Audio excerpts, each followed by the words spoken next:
Hello दोस्तों, स्वागत है आपका अपने ही यूट्यूब चैनल किस्से कहानियों की ऑडियो लाइब्रेरी पर। दोस्तों, हम सुन रहे हैं श्री शरद चंद्र चट्टोपाध्याय जी द्वारा रचित उपन्यास पथ के दावेदार का चौथा भाग। अच्छा, इससे पहले कि हम कहानी की ओर आगे बढ़ें, मैं आशा करती हूँ कि आपने अभी तक इस चैनल को सब्सक्राइब कर लिया होगा, और अगर नहीं किया है तो अभी कर लीजिए। तो चलिए शुरू करते हैं आज का भाग। कैसी आश्चर्यजनक बात है कि सव्यसाची नहीं पकड़ा गया। डेरे पर लौटकर शेव बनाने से लेकर संध्या पूजा, स्नान, भोजन, कपड़े पहनने, ऑफिस जाने आदि के नित्य के कामों में कोई बाधा नहीं हुई, लेकिन उसका मन किस संबंध में सोचने लगा था, उसका कोई पता नहीं।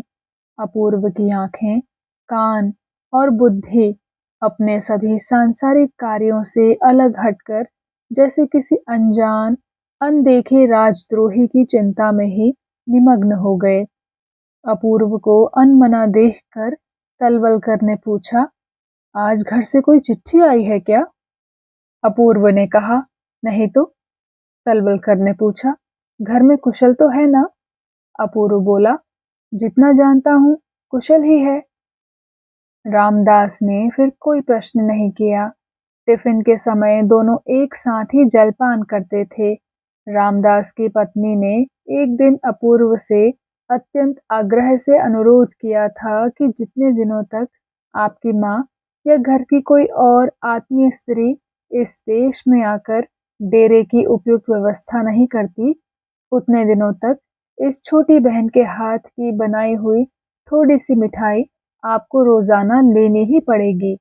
अपूर्व सहमत हो गया था। ऑफिस का एक ब्राह्मण चपरासी वह सब ला देता था। आज भी जब वह पास के एकांत कमरे में भोजन सामग्री सजाकर रख गया, तब भोजन करने के लिए बैठते ही अपूर्व ने प्रसंग छेड़ दिया। कल मेरे डेरे पर चोरी हो गई। सब कुछ जा सकता था, लेकिन ऊपर वाली मंजिल पर रहने वाली क्रिश्चियन लड़की की कृपा से रुपए पैसे के अतिरिक्त और सब कुछ बच गया। फिर सब कुछ विस्तार से सुनाने के बाद कहा, वास्तव में वह ऐसी कुशल लड़की है ऐसा लगता नहीं था। रामदास ने पूछा, इसके बाद? अपूर्व ने कहा, तिवारी घर में था नहीं, बर्मी नाच देखने चला गया था। इसी बीच यह घटना हो गई। उसका विश्वास है कि यह काम उस लड़की के अतिरिक्त किसी और ने नहीं किया है। मेरा भी कुछ कुछ ऐसा ही अनुमान है। चोरी भले ही ना करे, लेकिन सहायता अवश्य की है। रामदास बोला, इसके बाद? अपूर्व ने कहा, फिर सवेरे पुलिस में खबर देने गया, लेकिन वहां जाकर ऐसा तमाशा देखा कि इस बात की याद ही नहीं रही। आज सोच रहा हूँ कि पुलिस से चोर डाकुओं को पकड़वाना बेकार है। यही अच्छा है कि वे लोग विद्रोहियों को ही गिरफ्तार करते रहें। यह कहते ही उसे गिरीश महापात्र की याद आ गई। हंसी रुकने पर उसने विज्ञान और चिकित्सा शास्त्र के असाधारण ज्ञाता, विलायत के डॉक्टर उपाधिधारी राजशत्रु महापात्र के स्वास्थ्य, शिक्षा, रुचि, उनका बल, वीर्य, इंद्रधनुषी रंग का कुर्ता, हरे रंग के मोजे, लोहे के नाल लगे पंप शू, नींबू के तेल से सुवासित केश और सर्वोपरि परोपकार्य गांजे की चिलम का आविष्कार करने की कथा विस्तार पूर्वक सुनाते सुनाते अपनी उत्कट हंसी का वेग किसी प्रकार और एक बार रोक कर अंत में कहा, तलवलकर, महाचतुर पुलिस दल को आज की तरह मूर्ख बनते संभवतः किसी ने कभी नहीं देखा होगा। रामदास ने पूछा, क्या ये लोग आपकी बंगाल पुलिस के हैं? अपूर्व ने कहा, हाँ। इसके अतिरिक्त सबसे अधिक लज्जा की बात यह है कि इनके इंचार्ज मेरे पिताजी के मित्र हैं। बाबूजी ने ही एक दिन इनकी नौकरी लगवाई थी। रामदास बोला, तब तो आपको किसी दिन इसका प्रायश्चित करना पड़ेगा। यह कहकर रामदास सहसा अप्रतिम सा हो गया। अपूर्व उसका चेहरा देखते ही उसका तात्पर्य समझ गया। बोला, मैं उनको चाचा जी कहता हूँ। वे हमारे आत्मीय हैं, शुभाकांक्षी हैं, लेकिन क्या इसलिए वे मेरे लिए देश से बढ़कर हैं? बल्कि जिन्हें देश के रुपए खर्च करके देश के आदमियों की सहायता से शिकार की तरह पकड़ने के लिए घूम रहे हैं, वे ही मेरे परम आत्मीय हैं। रामदास बोला, बाबूजी, यह कहने में भी विपत्ति है। अपूर्व बोला, भले ही तलवलकर, केवल अपने ही देश में नहीं, संसार के जिस किसी देश में, जिस किसी युग में, जिस किसी ने अपनी जन्मभूमि को स्वतंत्र कराने की चेष्टा की है, उसको अपना कहने की सामर्थ्य और किसी में भले ही ना हो, मुझ में है। बिना अपराध के ही फिरंगी लड़कों ने जब मुझे लात मारकर प्लेटफॉर्म से बाहर निकाल दिया और जब मैं इसका प्रतिवाद करने के लिए गया, तब अंग्रेज स्टेशन मास्टर ने मुझे केवल देशी आदमी समझकर कुत्ते की तरह ऑफिस से निकलवा दिया। उनकी लांछना इस काले चमड़े के नीचे कम जलन पैदा नहीं करती तलवलकर। जो लोग इन जघन्य अत्याचारों से हमारी माताओं, बहनों और भाइयों का उद्धार करना चाहते हैं, उनको अपना कहकर पुकारने में जो भी कष्ट सहने पड़े, मैं सहर्ष झेलने को तैयार हूँ। रामदास का सुंदर गोरा चेहरा पल भर के लिए लाल हो उठा। बोला, यह दुर्घटना तो आपने मुझे बताई नहीं। अपूर्व गंभीरता से बोला, कहना सरल नहीं है रामदास। वहां कम भारतीय नहीं थे, लेकिन मेरे अपमान का किसी पर प्रभाव नहीं पड़ा। लात की चोट से मेरी हड्डी पसली न टूटी।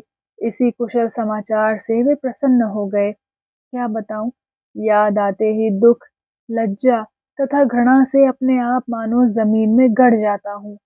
रामदास मौन हो गया, लेकिन उसकी दोनों आंखें डबडबा आई। 3 बज चुके थे।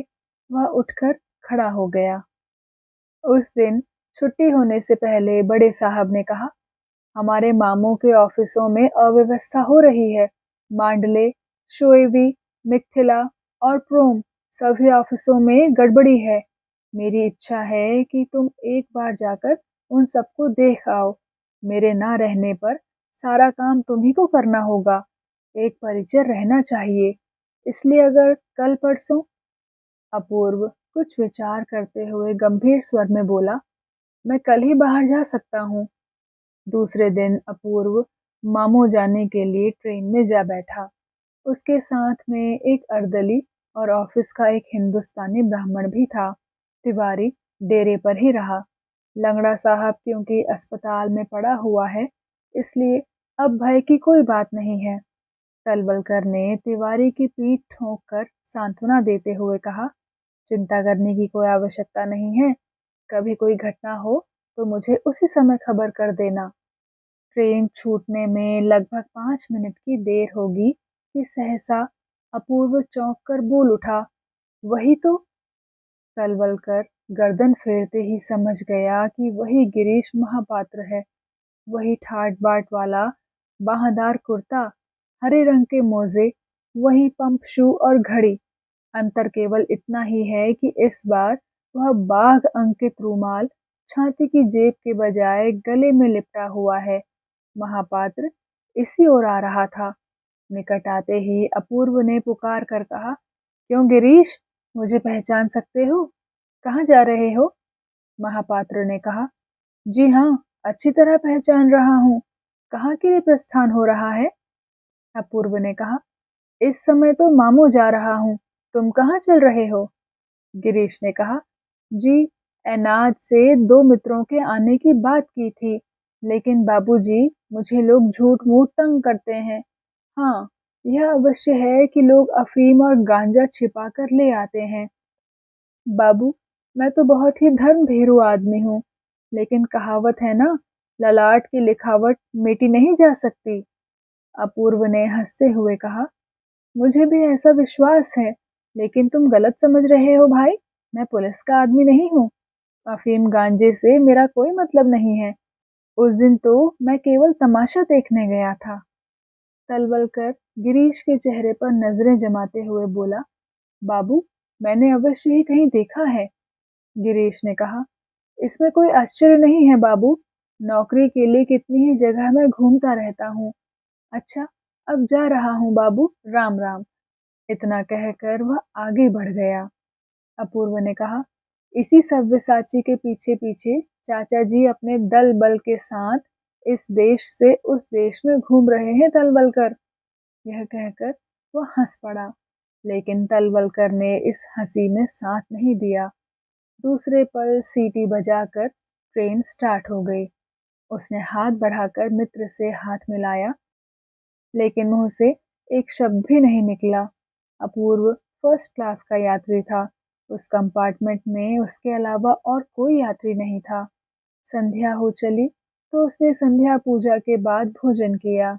उसका ब्राह्मण अर्दली सवेरे जलपान रख गया और बिछौना भी बिछा गया था। भोजन करने के बाद अपूर्व हाथ मुंह धो तृप्त हो इत्मीनान से बिस्तर पर लेट गया। लेकिन उस रात 3 बार पुलिस वालों ने उसे जगाकर उसका नाम, काम और पता ठिकाना पूछा। एक बार अपूर्व बोला, मैं फर्स्ट क्लास का यात्री हूँ, तुम रात के समय मेरी नींद खराब नहीं कर सकते। पुलिस वाले ने कहा, यह नियम रेलवे कर्मचारियों के लिए है। मैं पुलिस कर्मचारी हूँ, चाहूँ तो तुम्हें खींचकर नीचे भी उतार सकता हूँ। उसका भावुक मन भीतर बाहर से आच्छन्न और पराभूत होता चला जा रहा था। अचानक जोर का धक्का लगने से उसने चौंक कर देखा। अपूर्व को रामदास की बातें याद आ गई। यहाँ आने के बाद से इस बर्मा देश की बहुत सी व्यक्त अव्यक्त कहानियों का उसने संग्रह कर रखा था। इस प्रसंग में रामदास ने एक दिन कहा था, बाबूजी, केवल शोभा सौंदर्य ही नहीं, प्रकृति माता की दी हुई इतनी बड़ी संपदा कम देशों में है।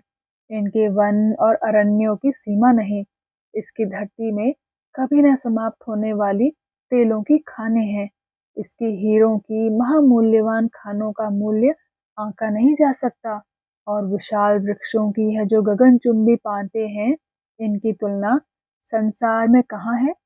बहुत दिनों की बात है, यहाँ के बारे में जानकर एक दिन अंग्रेज बनिए की लालची दृष्टि अचानक इस पर आसक्त हो उठी। बंदूकें तोपें आई, लड़ाई छिड़ गई। युद्ध में पराजित दुर्बल शक्तिहीन राजा को निर्वासित कर दिया गया। उसकी रानियों के शरीर के जेवर बेचकर लड़ाई का जुर्माना वसूल किया गया। इसके बाद देश, मानवता, सभ्यता और न्याय धर्म के कल्याण के लिए अंग्रेज राज शक्ति इस विजित देश का शासन भार ग्रहण कर उसका अनेक प्रकार से कल्याण करने के लिए तन मन से जुट गई। इसी प्रकार न जाने कितनी बातें उसके हृदय को आलोड़ित करती रहीं। अचानक ट्रेन की गति धीमी पड़ने पर उसे चेत हुआ। जल्दी से आंखें पोंछकर उसने देखा स्टेशन आ गया था। बचपन से ही स्त्रियों के प्रति अपूर्व के मन में श्रद्धा की अपेक्षा घृणा की भावना ही अधिक थी। भाभियां मजाक करती तो वह मन ही मन दुखी होता। घनिष्ठता बढ़ाने आती तो दूर हट जाता। माँ के अतिरिक्त और किसी की सेवा या देखभाल उसे अच्छी नहीं लगती थी। किसी लड़की के परीक्षा में पास होने के समाचार से उसे प्रसन्नता नहीं होती थी। यूरोप में स्त्रियां कमर कसकर राजनीतिक अधिकार पाने के लिए लड़ रही थी। अखबारों में उनके समाचार पढ़कर उसका शरीर जलने लगता था, लेकिन उसका हृदय स्वभाव से ही भद्र और कोमल था। वैसे वह नर नारी का भेद न मानकर प्राणी मात्र को अत्यंत प्रेम करता था। किसी को तनिक सा भी कष्ट देने में उसे हिचक होती थी। इसलिए भारती को अपराधी जानते हुए भी उसने दंडित नहीं होने दिया। पुरुषों में स्त्री के संबंध में जो कमजोरियां होती हैं, वे उसे छू तक नहीं गई थी। इस ईसाई लड़की को दंड देना उसके स्वभाव के विरुद्ध था। नारी जाति के प्रति अनुराग न रखते हुए भी उसका मन भारती को आसानी से बहुत दिनों तक दूर हटाकर रख सकेगा, यह भी सच नहीं था। फिर भी इस निर्भय मिथ्यावादिनी युवती के प्रति उसके मन में राग द्वेष की सीमा नहीं थी। उसे मामों आए 15 दिन हो गए हैं। यहाँ से कल परसों तक मिथिला जाने की बात है। ऑफिस से लौटकर बरामदे में बैठा मन ही मन सोचने लगा। नारी स्वाधीनता के संबंध में उसका मन अपनी सम्मति देना नहीं चाहता था। इसमें मंगल नहीं है, यह धारणा उसकी रुचि तथा संस्कार पर आधारित थी। शास्त्रीय अनुशासनों में भी इनके प्रति गंभीर अन्याय है। इस सत्य को भी उसका न्यायपरायण मन किसी प्रकार स्वीकार नहीं करता था। लेकिन आज जिस कारण अचानक ही उसकी यह धारणा मिट गई, उसका विवरण इस प्रकार है। जिस 2 मंजिले मकान में उसने कमरे किराए पर लिए हैं, उसकी निचली मंजिल में एक बर्मी परिवार रहता है। सवेरे ऑफिस जाने से पहले उनके परिवार में एक अनर्थकारी दुर्घटना हो गई। उनकी 4 लड़कियां हैं, सभी विवाहिता हैं। किसी उत्सव के उपलक्ष्य में आज सभी उपस्थित हुए थे। भोज के समय सम्मान के विषय में पहले तो लड़कियों में, दामादों में तू-तू मैं-मैं होने लगी और खून खराबे तक बात पहुंच गई। अपूर्व खबर लेने गया तो सुना कि इनमें से एक तो मद्रास का चुलिया मुसलमान है, एक चटगांव का बंगाली पोर्तुगीज है, एक एंग्लो इंडियन और सबसे छोटा चौथा दामाद एक चीनी है। वे सब कई पीढ़ियों से इस शहर में रहकर चमड़े का व्यवसाय कर रहे हैं। इस प्रकार पृथ्वी व्यापी सब जातियों का स्वशुर बनने का गौरव अन्य स्थानों में दुर्लभ होते हुए यहाँ सुलभ है। इन संबंधों का पिता ने विरोध किया था, लेकिन लड़कियों की स्वाधीनता ने उस पर ध्यान नहीं दिया। धीरे धीरे एक एक करके लड़कियां घर से निकलती रहीं। फिर एक एक कर वे लौट भी आई और उनके साथ आ गया विचित्र दामादों का यह दल। उनकी भाषा अलग, भाव विचार अलग, कर्म और स्वभाव अलग, शिक्षा संस्कार किसी के साथ किसी का मेल नहीं मिलता। यह तो हमारे देश की हिंदू मुस्लिम समस्या की भांति धीरे धीरे जटिल होती जा रही है, कैसे सुलझेगी? अपूर्व का मन क्षोभ, दुख और विरक्ति से दुखी हो उठा और लड़कियों की इस सामाजिक स्वतंत्रता को बार बार कोसने लगा। बर्मा नष्ट हो रहा है, यूरोप नष्ट प्राय हो चुका है। इसी प्रकार की सभ्यता को अपने देश में लाने पर हम लोग भी समूल नष्ट हो जाएंगे। इस दुर्दिन में अगर हम संशय छोड़कर अपने पुरातन सिद्धांतों का पालन न कर सकें, तो हमें विनाश से कोई नहीं बचा सकेगा। इसी प्रकार की अनेक विचारधाराओं में डूबा वह अंधेरे में अकेला बैठा रहा। लेकिन दुर्भाग्य, यह सीधी-सी बात उसके मन में एक बार भी नहीं आई कि जिस मुक्ति मंत्र को वह जीवन का एकमात्र व्रत मानकर तन-मन से ग्रहण करना चाहता है, उसी की दूसरी मूर्ति को हाथों से ठेलकर मुक्ति के सच्चे देवता को ही सम्मान सहित दूर हटा रहा है। मुक्ति क्या ऐसी ही कोई छोटी-सी वस्तु है? अर्दली बोला, आपके जाने की बात तो परसों के लिए थी ना? अपूर्व ने कहा, नहीं, परसों नहीं, कल। एक बत्ती दे जा। समाज में महिलाओं की स्वाधीनता का यह नया रूप देखकर उसका मन उद्विग्न हो उठा था। दूसरे दिन ठीक समय पर वह मिथिला के लिए चल पड़ा, लेकिन वहां पहुंचने पर मन नहीं लगा। देशी और विलायती पलटनों की छावनी है। अनेक बंगाली सपरिवार रहते हैं। अच्छा शहर है। नए लोगों के लिए घूम कर देखने की बहुत सी चीजें हैं, लेकिन यह सब उसे अच्छा नहीं लगा। मन रंगून पहुंचने के लिए छटपटाने लगा। मामू में रहते हुए रीडायरेक्ट किया हुआ माँ का एक पत्र उसे मिला था। उसके बाद रामदास के 2 पत्र आए थे। उसने लिखा था कि जब तक तुम लौट नहीं आते, डेरा बदलने की कोई आवश्यकता नहीं है। वह स्वयं जाकर देख आया है। तिवारी अच्छी तरह रह रहे हैं। स्टेशन पर एक लड़के को रेल के कर्मचारियों ने ट्रेन से उतार दिया था। उसके बदन पर मैले, फटे पुराने हैट कोट थे। उसके पास एक टूटा ट्रंक था। टिकट खरीदने के पैसे से उसने शराब पी ली थी। उसका बस इतना ही अपराध था। लड़के को पुलिस ले जा रही है। यह देखकर अपूर्व ने उसका किराया चुका दिया तथा और 4-5 रुपए उसे देकर वहां से हटा रहा था कि सहसा उसने हाथ जोड़कर कहा, महाराज, मेरा यह ट्रंक लेते जाइए।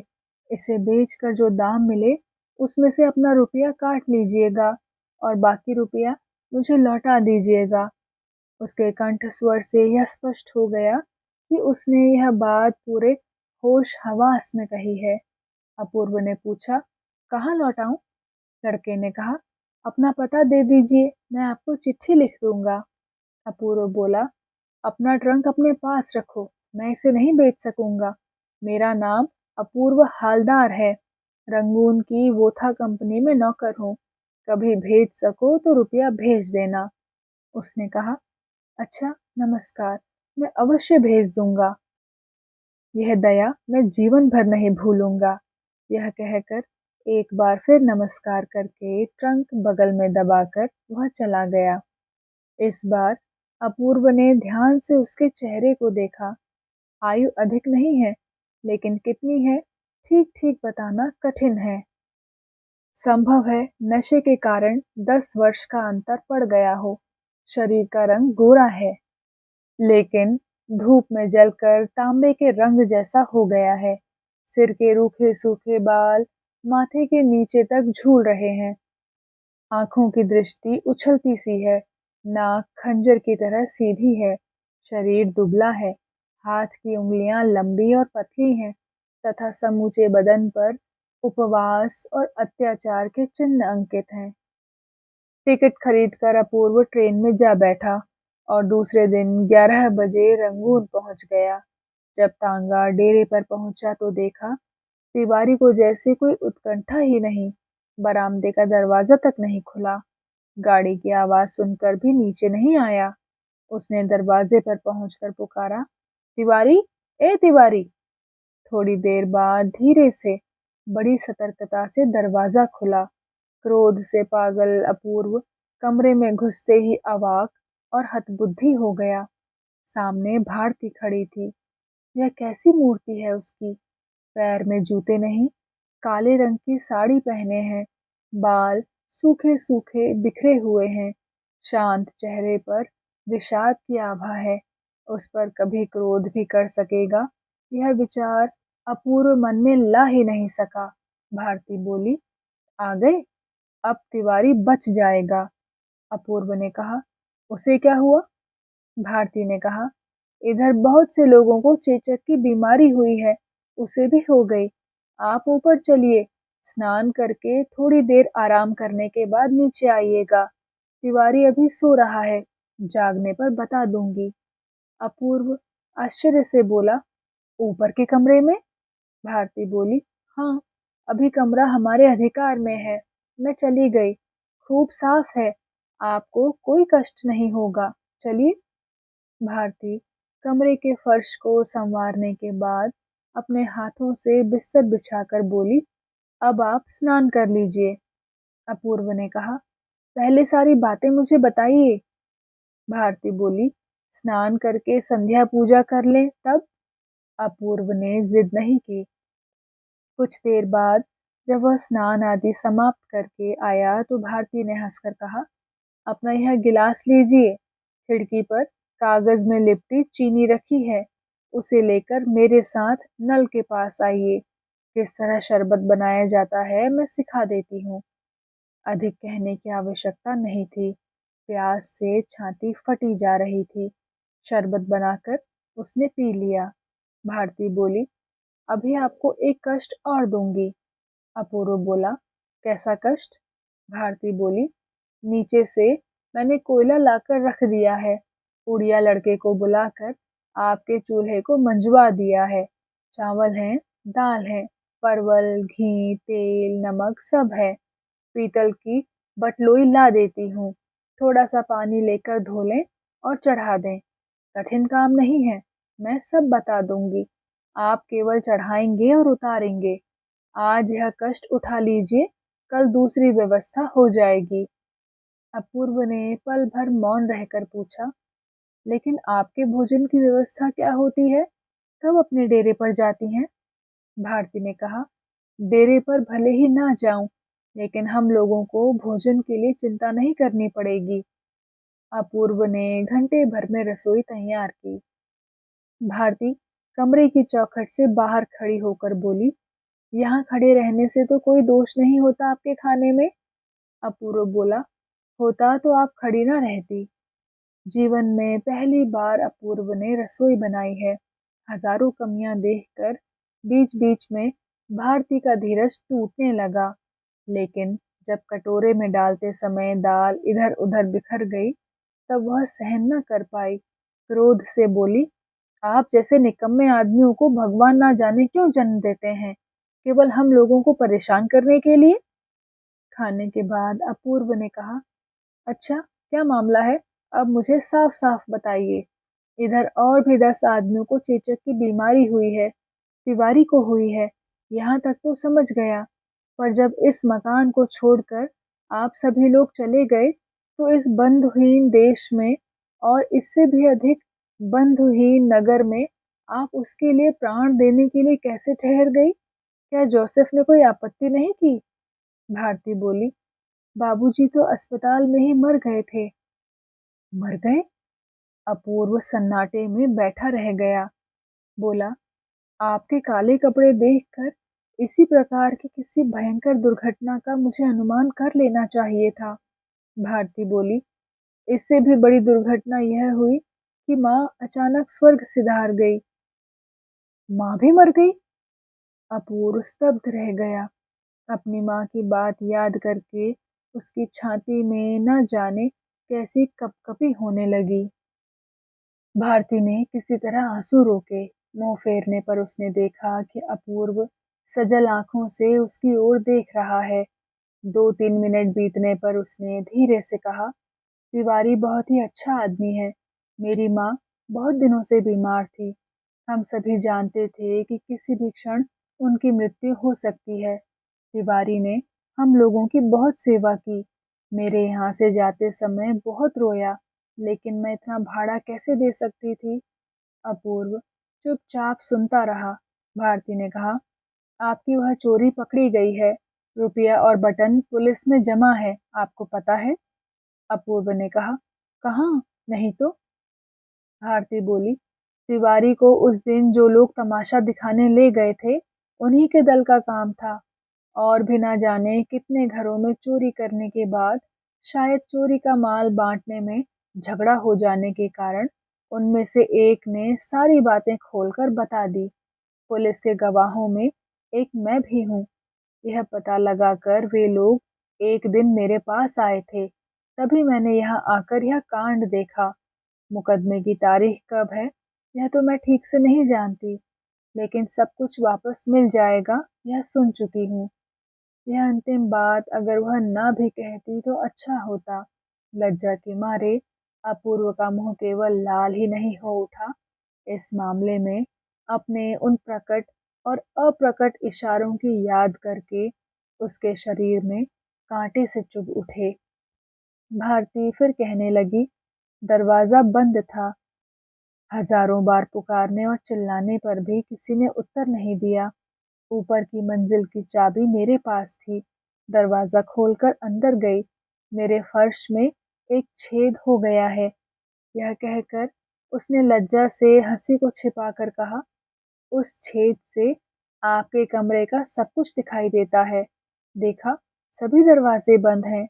अंधेरे में कोई आदमी सिर से पैर तक कपड़ा ओढ़े सोया पड़ा है। तिवारी जैसा दिखाई दिया। उसी छेद पर मुंह रखकर चिल्ला-चिल्ला कर पुकारा, तिवारी, मैं भारती हूँ, तुमको क्या हुआ? दरवाजा खोल दो। फिर नीचे आकर इसी तरह चीख-पुकार मचाने लगी। 20 मिनट के बाद तिवारी किसी तरह घिसट कर आया और दरवाजा खोल दिया। उसका चेहरा देखकर फिर कुछ पूछने की आवश्यकता ही नहीं रही।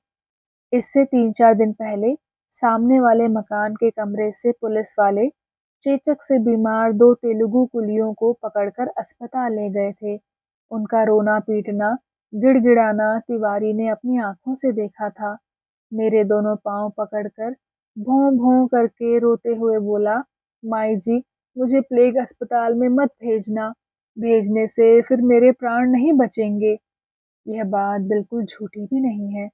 वहाँ से किसी के जिंदा लौट कर आने की बात बहुत ही कम सुनाई देती है।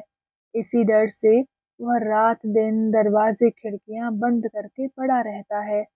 मोहल्ले में किसी भी आदमी को अगर पता चल गया तो फिर रक्षा नहीं है। अपूर्व बोला, और आप तभी से दिन रात अकेली यहाँ रह रही हैं, इसकी सूचना क्यों नहीं भेजी? हमारे ऑफिस के तलवलकर बाबू को तो आप जानती हैं, उन्हें क्यों नहीं बुला लिया? भारती ने कहा, कौन जाता, आदमी कहाँ है? सोचा था शायद हालचाल पूछने आएंगे, लेकिन वे नहीं आए, और इसके अलावा बात फैल जाने की भी आशंका थी।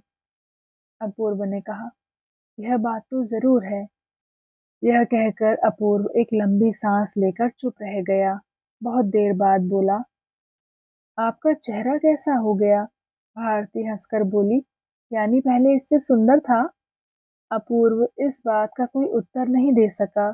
उसकी दोनों आंखों की मुग्ध दृष्टि श्रद्धा और कृतज्ञता से उस तरुणी पर टिक गई। बोला, मनुष्य जो काम नहीं करता उसे आपने किया है, लेकिन अब आपकी छुट्टी है। तिवारी मेरा केवल नौकर ही नहीं है, मित्र भी है।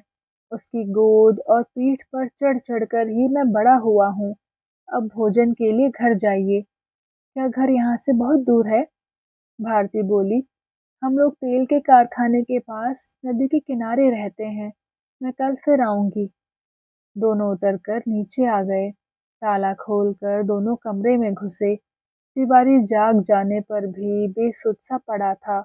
अपूर्व उसके बिस्तर के पास आकर बैठ गया और जो बर्तन आदि बिना मांजे धोए पड़े थे, उन्हें उठाकर भारती स्नान घर में चली गई। उसकी इच्छा थी कि जाने से पहले रोगी के संबंध में दो चार जरूरी बातें बताकर इस भयानक रोग से अपने को सुरक्षित रखने की आवश्यकता की बात याद दिलाती जाए। हाथ का काम समाप्त करके इन्हीं बातों को दोहराती हुई कमरे में लौटी तो उसने देखा कि चेतना शून्य तिवारी के विकृत मुंह की ओर टकटकी लगाए देखता हुआ अपूर्व पत्थर की मूर्ति की तरह बैठा है। उसका चेहरा एकदम सफेद हो गया है। चेचक की बीमारी उसने अपने जीवन में कभी देखी नहीं थी। भारती जब निकट आ गई तो उसकी दोनों आंखें छलछला उठी। बच्चों की तरह व्याकुल स्वर में बोल उठा, मैं कुछ ना कर सकूंगा भारती। भारती बोली, तब तो खबर देकर इसे अस्पताल भेज देना पड़ेगा। भारती के शब्दों में न श्लेष था न व्यंग, लेकिन लज्जा से अपूर्व का सिर झुक गया।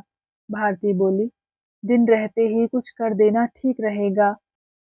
आप कहें तो घर जाते समय कहीं से अस्पताल को टेलीफोन करती जाऊं, वे लोग गाड़ी लेकर आएंगे और इसे यहाँ से उठा ले जाएंगे। अपूर्व बोला, लेकिन आपने ही तो कहा है कि वहां जाने पर कोई भी नहीं बचता। भारती बोली, कोई भी नहीं बचता, यह मैंने कब कहा? अपूर्व बोला, आपने कहा था अधिकांश रोगी मर जाते हैं। भारती बोली, मर जाते हैं, इसलिए होश रहते वहां कोई नहीं जाना चाहता। अपूर्व ने पूछा, क्या तिवारी को बिल्कुल होश नहीं है? भारती बोली, कुछ तो जरूर है। तभी तिवारी के करहा उठने पर अपूर्व चौंक पड़ा। भारती ने पास आकर स्नेह भरे स्वर में पूछा, क्या चाहिए तिवारी? तिवारी ने कुछ कहा, पर अपूर्व उसे समझ नहीं सका। लेकिन भारती ने सावधानी से उसकी करवट बदलवाकर लोटे से थोड़ा जल उसके मुंह में डालकर कहा, तुम्हारे बाबूजी आ गए हैं तिवारी। प्रत्युत्तर में तिवारी ने न जाने क्या कहा, और फिर उसकी मुंदी आंखों के कोनों से आंसू बहने लगे। कुछ देर किसी ने कुछ नहीं कहा। समूचा कमरा जैसे दुख और शोक से बोझिल हो गया। कुछ देर बाद भारती ने कहा, अब इसे आप अस्पताल ही भेज दीजिए। अपूर्व ने सिर हिलाकर कहा, नहीं। भारती बोली, अच्छा, अब मैं जा रही हूँ, हो सका तो कल आऊंगी।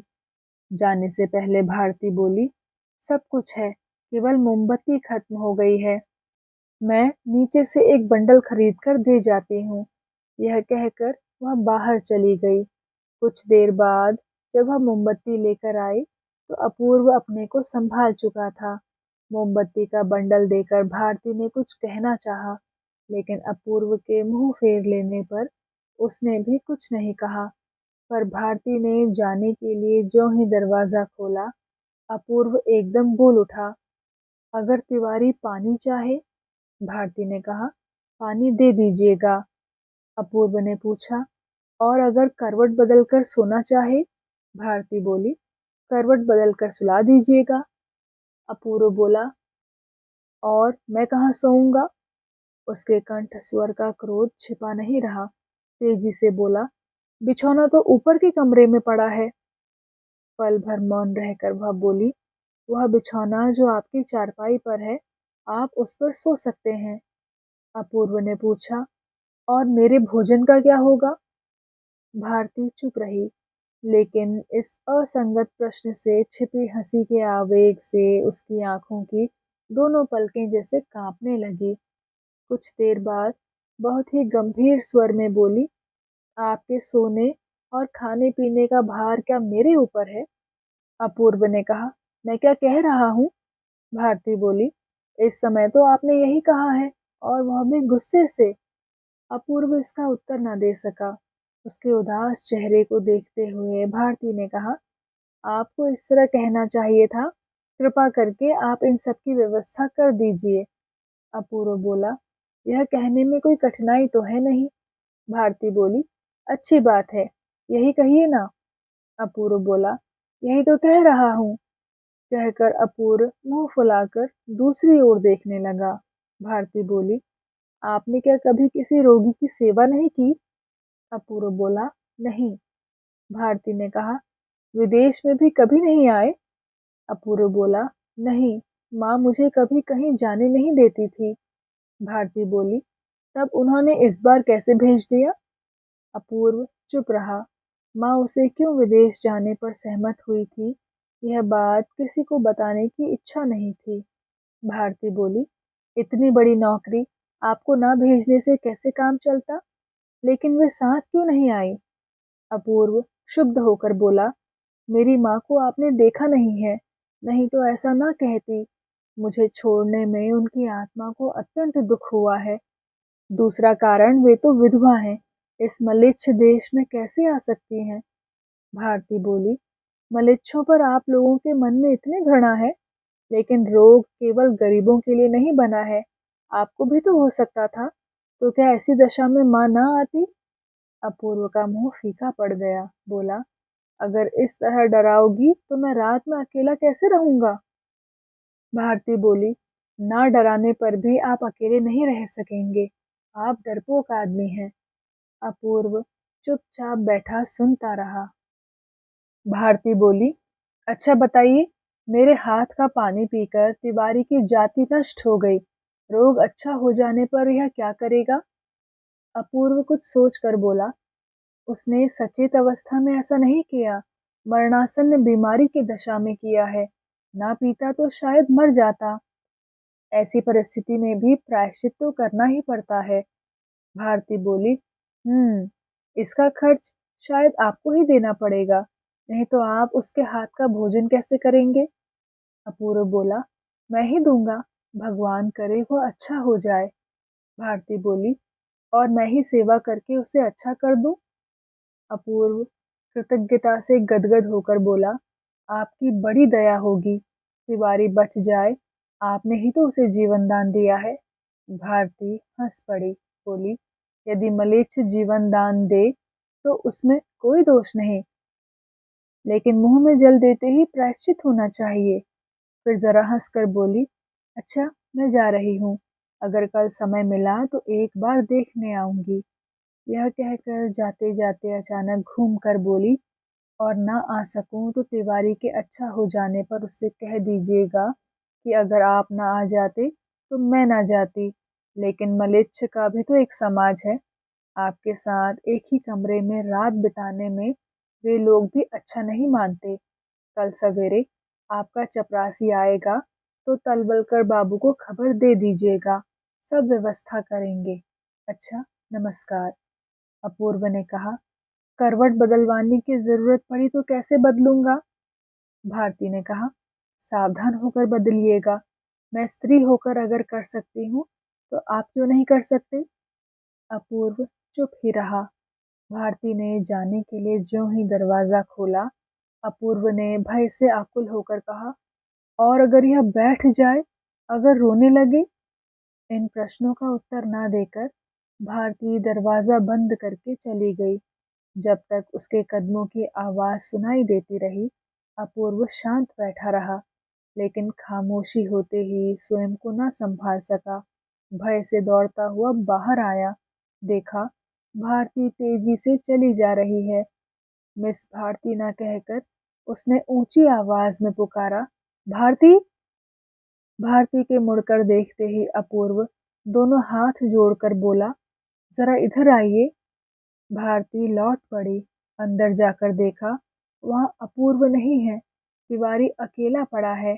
वह बरामदे में भी नहीं था, कहीं दिखाई नहीं दे रहा था। चारों ओर नजरें दौड़ाकर देखा, स्नान घर का दरवाजा खुला है। दरवाजे के अंदर गर्दन बढ़ाकर देखा तो उसके भय की सीमा नहीं रही। अपूर्व फर्श पर पड़ा था। दोपहर को जो कुछ खाया था उलट दिया था। उसकी आंखें बंद हैं और शरीर पसीना पसीना हो रहा है। भारती पास जाकर बोली, अपूर्व बाबू। अपूर्व ने आंखें खोलकर देखा, लेकिन फिर तत्काल आंखें मूंद ली। एक पल दुविधा के बाद भारती उसके पास आ बैठी और माथे पर हाथ रखकर बोली, उठकर बैठना होगा। सिर और मुंह पर जल के छींटे न देने पर तबीयत ठीक नहीं होगी अपूर्व बाबू। अपूर्व उठ बैठा। भारती हाथ पकड़कर उसे नल के पास ले गई और नल खोल दिया। उसने हाथ मुंह धो डाले। भारती उसे धीरे धीरे कमरे में ले आई और चारपाई पर लेटाकर आंचल से उसके हाथों और पैरों का पानी पोंछ डाला। फिर पंखे से हवा करती हुई बोली, जरा सोने की कोशिश करो। आपके स्वस्थ ना होने तक मैं यहीं रहूंगी। अपूर्व लज्जित होकर बोला, लेकिन आपका खाना? भारती बोली, आपने खाने का अवसर ही कहाँ दिया? पल भर चुप रहकर अपूर्व ने पूछा, अच्छा, आपको मिस भारती कहकर न पुकारने पर आप क्या नाराज होंगी? भारती बोली, जरूर, लेकिन केवल भारती कहकर पुकारने पर नहीं होंगी। अपूर्व ने कहा, लेकिन और लोगों के सामने? भारती हंसकर बोली, और लोगों के सामने भी, लेकिन अब चुप होकर जरा सो जाइए, मुझे काफी काम करने हैं। अपूर्व बोला, सोते हुए डर लगता है, पीछे कहीं तुम चली ना जाओ। भारती बोली, अगर जागते रहने पर भी चली जाऊं तो आप क्या कर लेंगे? अपूर्व चुप रह गया। भारती बोली, हमारे मलेच्छ समाज में क्या नेक नामी और बदनामी से बचकर नहीं चलना पड़ता? अपूर्व की बुद्धि ठिकाने नहीं थी। प्रत्युत्तर में उसने एक विचित्र प्रश्न कर डाला। बोला, मेरी माँ यहाँ नहीं है। मेरे बीमार पड़ जाने पर आप क्या करेंगी? तब तो आपको ही रहना होगा। भारती बोली, मुझे रहना होगा? आपके मित्र तलवलकर बाबू को खबर देने से काम नहीं चलेगा? अपूर्व गर्दन हिलाकर बोला, नहीं, यह नहीं हो सकता। या तो माँ या फिर आप दोनों में से एक को न देख पाने पर मैं नहीं बचूंगा। कल अगर मुझे चेचक निकल जाए तो आप यह बात भूल मत जाना। उसके अनुरोध के अंतिम शब्द किस तरह सुनाई दिए कि भारती जैसे स्वयं को ही भूल गई। बिछौने के एक छोर पर बैठकर अपूर्व के शरीर पर एक हाथ रखकर रुंधे गले से बोली, नहीं, नहीं भूलूंगी, कभी नहीं भूलूंगी। इस बात को क्या कभी भूल सकती हूँ? लेकिन इन शब्दों के मुंह से निकलते ही अपनी भूल समझकर एकदम उठ खड़ी हुई, जोर लगाकर जरा हंसकर बोली, लेकिन अच्छा हो जाने पर भी तो कम विपत्ति नहीं आएगी अपूर्व बाबू। धूमधाम से प्रायश्चित करना पड़ेगा। अच्छा, अब सो जाइए, मुझे बहुत काम करने हैं। अपूर्व ने पूछा, कौन से काम? खाना खाना है? भारती बोली, खाना तो दूर, अभी तक स्नान भी नहीं किया। अपूर्व बोला, लेकिन सांझ के समय स्नान करने से बीमार ना पड़ जाओगी? भारती बोली, असंभव नहीं है, लेकिन स्नान घर में आपने जो गंदगी फैला दी है, उसे साफ करने पर स्नान किए बिना क्या रहा जा सकता है? अपूर्व लज्जित होकर बोला, वह सब मैं साफ कर दूंगा, आप मत कीजिए। यह कहकर वह उठने लगा। भारती रूठ कर बोली, अब बहादुरी दिखाने की जरूरत नहीं है, थोड़ा सोने की कोशिश करो। लेकिन ऐसे कोमल आदमी को माँ ने विदेश कैसे भेज दिया, यही सोच रही हूँ। उठ उठिए मत, वे नहीं हैं। बनावटी क्रोध और शासन के स्वर में आज्ञा देकर वह चली गई। निर्जीव की तरह अपूर्व कब सो गया वह जान भी ना सका। उसकी नींद टूटी भारती के पहुंचने पर। आंखें मलकर उठने पर देखा रात के 12 बज गए हैं। भारती सामने खड़ी है। अपूर्व की पहली नजर पड़ी उसके बालों की लंबाई पर। सुगंधित साबुन की गंध से कमरे की हवा हठात पुलकित हो उठी थी। काली पाड़ की साड़ी पहने है। बदन पर अंगियां ना होने के कारण वहां का अधिकतर भाग दिखाई दे रहा है। भारती की यह मानो कोई नूतन मूर्ति है जिसे अपूर्व ने इससे पहले कभी नहीं देखा था। मुंह से एकाएक निकला, इतने भीगे बाल सूखेंगे कैसे? भारती बोली, कैसे सूखेंगे आप इनकी चिंता मत कीजिए, मेरे साथ आइए।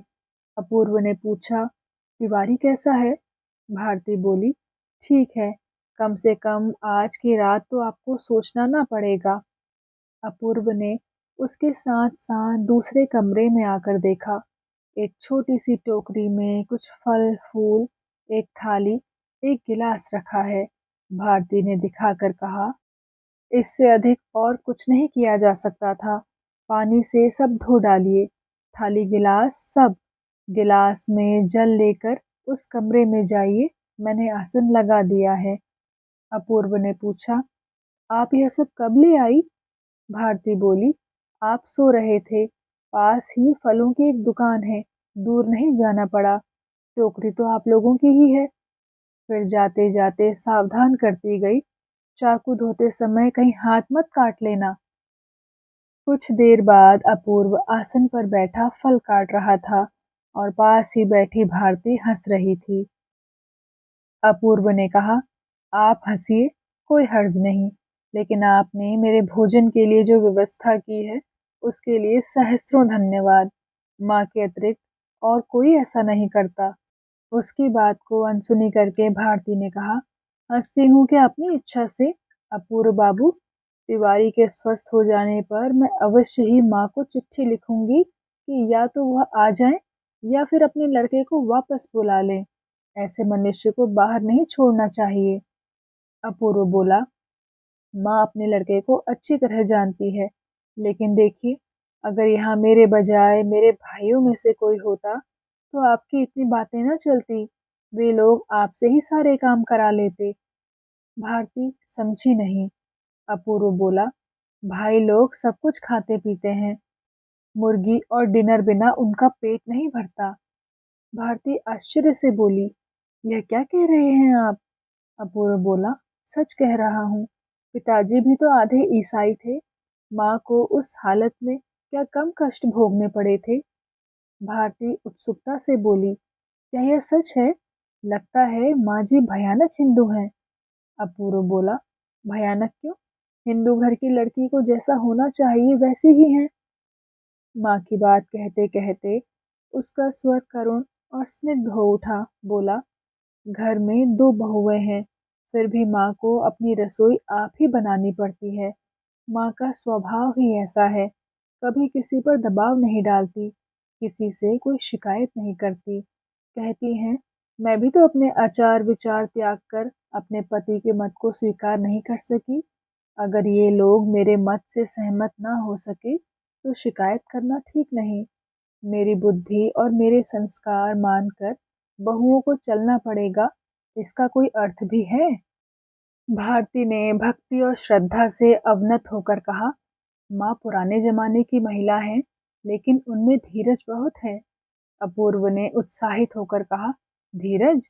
माँ के धीरज की क्या कोई सीमा है? आपने उनको देखा नहीं है, देखने पर एकदम ही आश्चर्यचकित रह जाएंगी। भारती प्रसन्न व मौन मुख से टकटकी लगाए ताकती रही। अपूर्व बोला, यह मान लेना पड़ेगा कि समूचे जीवन में मेरी माँ दुख ही भोगती रही। उनका संपूर्ण जीवन पति पुत्रों के मलेच्छाचार सहते हुए ही बीता है। उनका एकमात्र भरोसा मैं हूँ। बीमारी की हालत में केवल मेरे ही हाथ का पकाया भोजन मुंह में डालती हैं। भारती ने कहा, तब तो उनको कष्ट हो सकता है। अपूर्व ने कहा, शायद हो भी रहा हो, इसीलिए तो उन्होंने मुझे पहले छोड़ना नहीं चाहा। पर मैं हमेशा तो घर में बैठा नहीं रह सकता। उन्हें एकमात्र आशा है कि मेरी पत्नी रसोई बनाकर उन्हें खिलाया करेगी। भारती हंसकर बोली, उनकी इस आशा को आप पूरा करके क्यों नहीं आए? अपूर्व बोला, लड़की पसंद करके जब माँ ने सब ठीक ठाक कर लिया, तभी मुझे झटपट यहाँ चले आना पड़ा। मैं कह आया हूँ कि माँ जब चिट्ठी लिखेंगी तो आकर आज्ञा का पालन करूँगा। भारती बोली, यही ठीक है। अपूर्व बोला, मैं चाहता हूँ कि वह माँ को कभी दुख ना दे।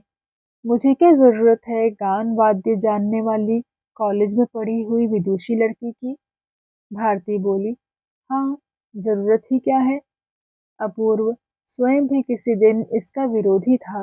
भाभी का पक्ष लेकर झगड़ा करके क्रुद्ध होकर माँ से कहा था, किसी ब्राह्मण पंडित के घर से जैसे बने एक लड़की लाकर झमेला खत्म कर दो। वह इस बात को आज बिल्कुल ही भूल गया। बोला, आप जो बात समझती हैं, मेरे भाभी और भाभियाँ उस बात को समझना नहीं चाहते। अपना धर्म मानकर चलना चाहिए। पूरा घर आदमियों से भरा होने पर भी मेरी माँ अकेली है। इससे बढ़कर दुर्भाग्य और क्या हो सकता है उनका? इसलिए मैं भगवान से प्रार्थना करता हूँ कि मेरे किसी आचरण से माँ को दुख ना हो। यह कहते कहते अपूर्व का गला भारी हो गया और आंखों में आंसू छलछला उठे। तभी तिवारी कुछ बड़बड़ा उठा।